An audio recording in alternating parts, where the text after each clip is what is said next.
विधान परिषद निवडणुकीत पराभवाचा धक्का बसलेल्या शेकापच्या जयंत पाटलांनी आज शरद पवारांची भेट घेतली।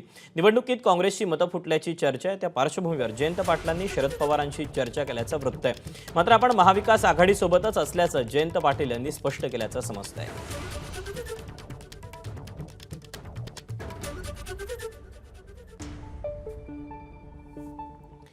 दरम्यान निकालाचं आत्मचिंतन करणार असल्याचं जयंत पाटील यांनी स्पष्ट केलं। विधान परिषद निकालाबाबत आघाडीत सर्व नेत्यांशी चर्चा देखील करणार आहे। महाविकास आघाडीसोबतच पुढेही राहणार असल्याचं जयंत पाटील यांनी स्पष्ट केलं। याच्यामध्ये ज्या पद्धतीचा घोडाबाजार झालेला आहे की महाराष्ट्राच्या आणि देशाच्या आयुष्यामध्ये पहिल्यांदा एवढ्या मोठ्या प्रमाणात घोडाबाजार झालेला आहे आणि त्याच्यावर मी पराभव आहे।